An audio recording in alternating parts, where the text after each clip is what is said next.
Hello दोस्तों, आप सबको नमस्कार। रामायण का सार में मैं आज लेकर आया हूँ आपके लिए एक अच्छा सुअवसर, जिसे देखकर आपका दिन अच्छा हो।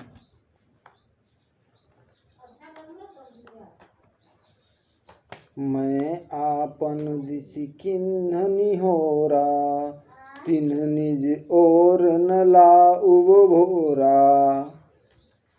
बायस पलियहि अति अनुरागा, होहि निरामिष कबहु की कागा। यह प्रार्थना तो मैंने अपनी ओर से कर दी, परंतु वे भूल कर भी इसका ख्याल नहीं करेंगे। जैसे कौओं को चाहे कितने भी प्रेम से पालो, पर क्या वह कभी निरामिष हो सकता है। बंदो संत असज्जन चरना, दुख प्रद भय उभय बीच कछु वरना। बिछुत एक प्राण हरि लेहि, मिलत एक दारुण दुख देहि।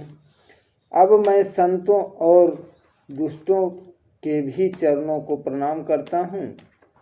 यद्यपि ये दोनों ही सुखदायी हैं, तथापि इनमें कुछ अंतर कहा गया है।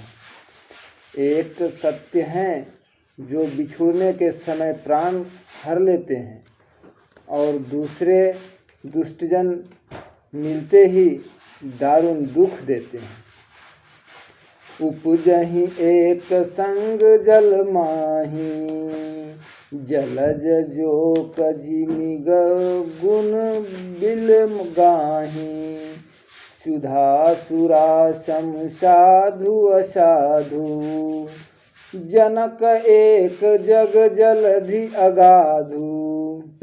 जल में कमल और जोंक साथ ही उपजते हैं, पर उनके गुण अलग अलग होते हैं। ऐसे ही संत और असंतों के गुण अलग अलग होते हैं। देखिए, अमृत और मदिरा का पिता समुद्र एक ही है, पर उससे उत्पन्न दोनों के गुण समान जगत में पृथक हैं। इसी प्रकार संत और असंत में अंतर है। संत अमृत समान है और असंत मदिरा के समान है। भल अन भल निज निज करतूती, लहत सुयस अपलोक विभूति। सुधा सुधा कर सुरसि साधु, गरल अनल कलिमल सरि व्याधु। अपनी अपनी करनी से सब भले और बुरे संसार में सुंदर यश और अपयश को पाते हैं। संत जन अमृत और गंगा के समान हैं। दुष्ट लोग विष अग्नि और कर्मनाश नदी के समान हैं। गुण अवगुण जानत सब कोई, जो जहि भाव नीकत ही सोई। इस प्रकार गुण और अवगुण को सब कोई जानते हैं, परंतु जिसको जो अच्छा लगता है उसके लिए वही अच्छा है। भले भलाई पैलहि, लहि नीचाई नीच। सुधा सराही अमृता, गरल सराही नीच। सियावर रामचंद्र शंकर जी बजो। भले भलाई शोभा पाते हैं और नीच को उसकी नीचता ही शोभा देती है। जैसे अमृत अमरत्व प्रदान करता है और इसकी सराहना इसलिए है कि वह तत्काल मार डालता है।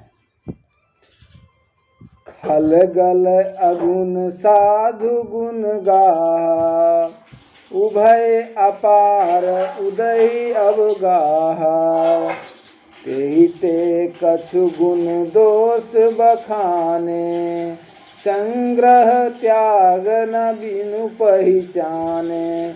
दुष्ट जन तो अवगुणों को और संत जन गुणों को ग्रहण करते हैं, परंतु इन दोनों की गति को अथाह समुद्र के समान पार समझना चाहिए। इससे मैंने इसके गुण और दोष का थोड़ा विवेचन किया है, क्योंकि बिना पहचाने इसका संग्रह और त्याग नहीं हो सकता। आज यहीं तक मैं अपनी सेवा को विराम देता हूँ।